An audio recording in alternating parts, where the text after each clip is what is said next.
What's up, everybody? Welcome back to another episode of the Fantasy Goods. I'm Joshua Lipinski-McHale, and today we're going to get into Week 7. That's right, Week 7 already. Injuries and waiver wire claims. Remember to like and subscribe and leave a comment when you're done watching this video. And here we go. That's right, here we go. Another week, another big name goes down. Miles Sanders out with a knee injury for Week 7. Possibly out for another week or two afterwards.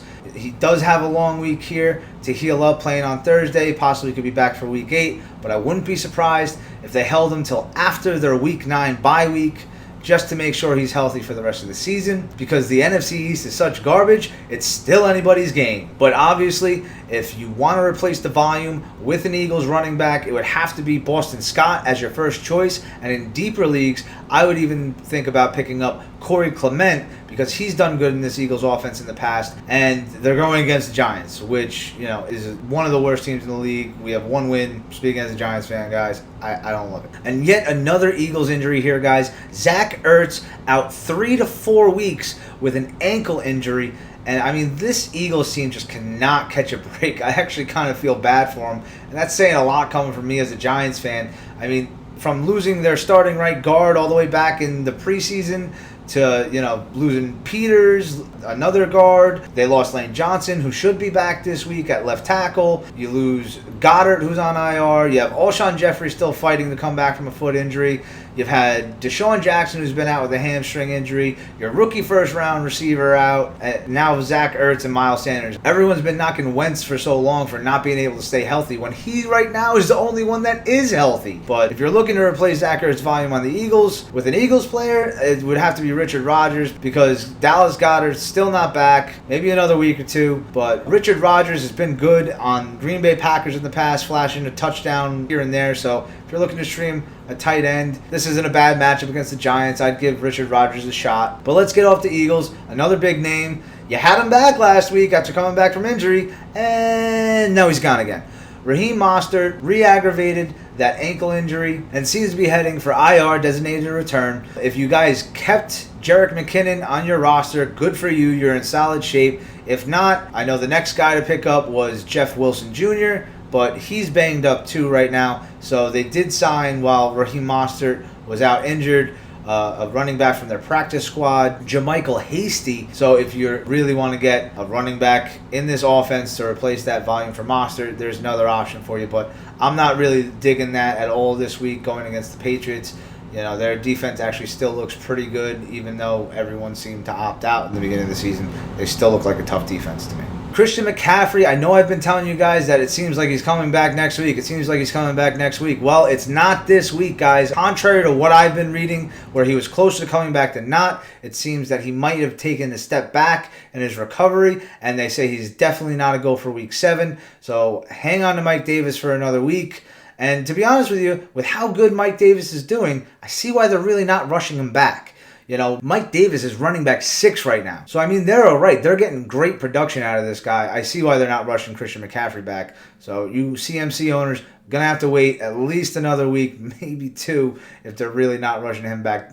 Don't worry, he'll be back before their Week 13 bye, though. Backtracking to Deshaun Jackson, he should be healthy, although he did have a limited practice on Wednesday. You'll have to monitor it if you own him or if you're looking to pick him up off waivers, but Deshaun Jackson has a possibility of playing this week. Next, we have another big name, Joe Mixon of the Cincinnati Bengals. Hurt his foot in the last game. He's questionable to play this week. He missed practice Wednesday, so you're going to have to monitor his status all week, and I would go and pick up Giovanni Bernard just as an insurance policy, just in case he doesn't. He's the next guy up there, and I know he's getting older, but even last year when Joe got hurt, he still put up, I think, a game or two of running back 1 numbers. So I'd go out and give Giovanni Bernard a flyer to replace that Joe Mixon volume. You got Melvin Gordon, running back for the Broncos, is possible to come back this week after serving a 1-game suspension, which the team imposed on him after getting popped for a DUI last week. What a dumbass.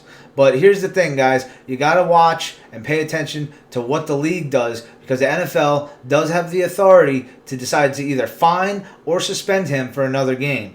And obviously, the guy to have, if you want that volume on the Broncos, which I don't really love because I don't think they're going to be doing a lot of running anyway against the Chiefs, would have to be Phillip Lindsay. Now we got Keenan Allen, who left the game with back spasms back in Week 5 against the New Orleans Saints. Now look, right after that game, head coach Anthony Lynn said he will be fine. He's had a bye week to rest up. So Keenan Allen owners, I think that we're going to be fine. I have him in a couple leagues. I think that he's going to be back. I haven't heard that he missed practice or that he was limited or anything, so he should be a full participant in practice, and I expect him back this week. Finally, let's hit Jonnu Smith here. Ankle injury. He was limited in practice on Wednesday. He could miss this week and next week.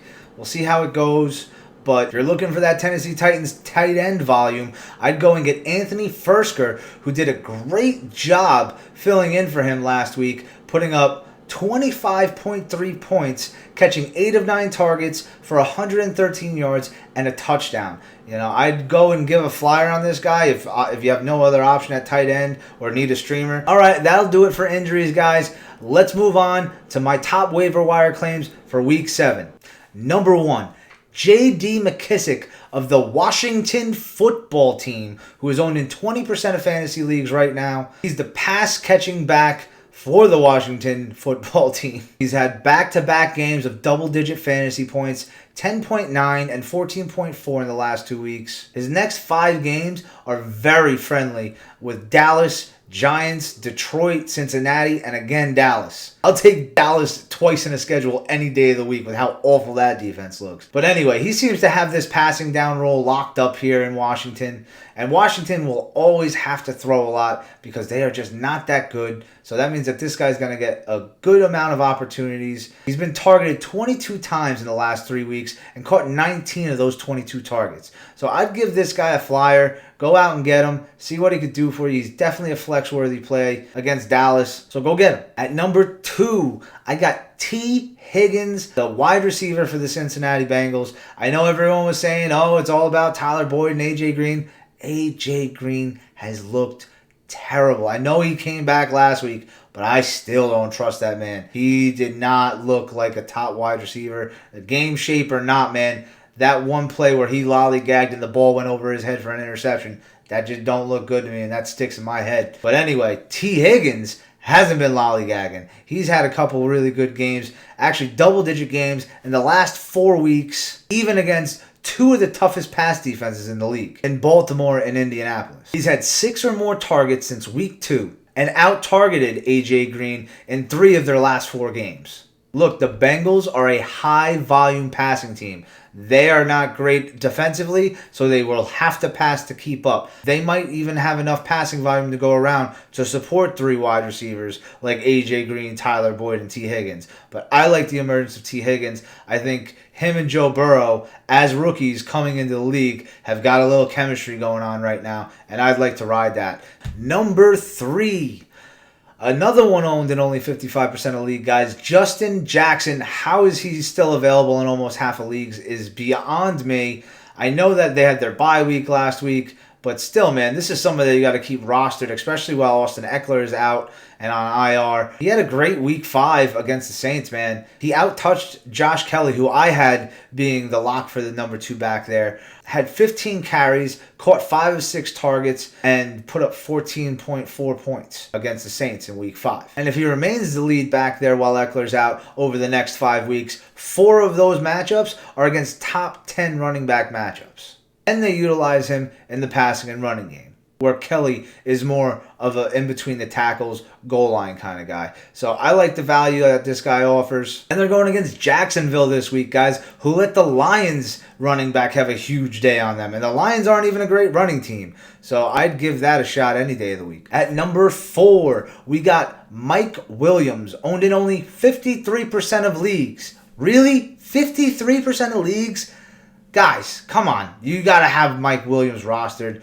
This Chargers team is taken off, in my opinion. I really think that Justin Herbert getting behind center has really ignited a flame under everyone's ass there. I mean, Mike Williams, before the bye week, in week 5 going against New Orleans had a fantastic game with Keenan Allen going out. And I know Keenan Allen is slated to come back this week, but I remember afterwards Justin Herbert was interviewed and it was talked about going to Mike Williams so much, and he pretty much flat out said, I trust this guy. So if the quarterback trusts him that much, I want him rostered. I mean, back in week 5, he caught 5 of 8 targets for 109 yards and 2 touchdowns. What more can you ask of the guy? And again, he plays Jacksonville, and then Denver, and then Las Vegas, and then Miami, and then the Jets over the next 5 weeks.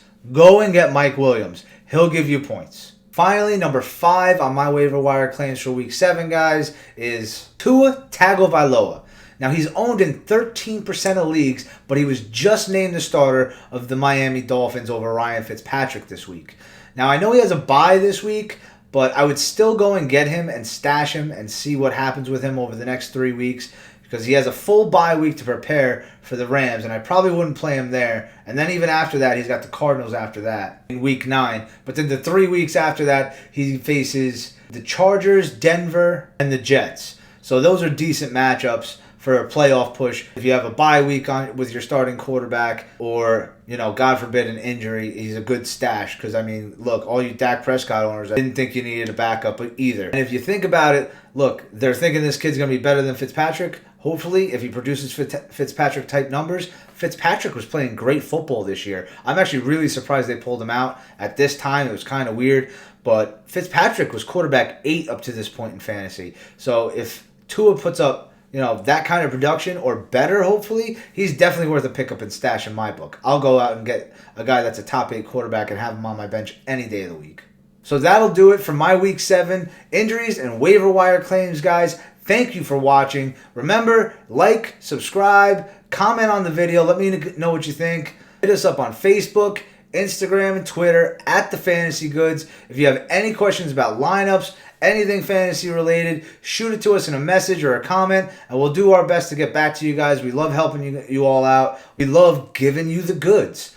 But until next time, guys, I'm Joshua Lipinski-McHale. This was The Fantasy Goods, and we got the goods.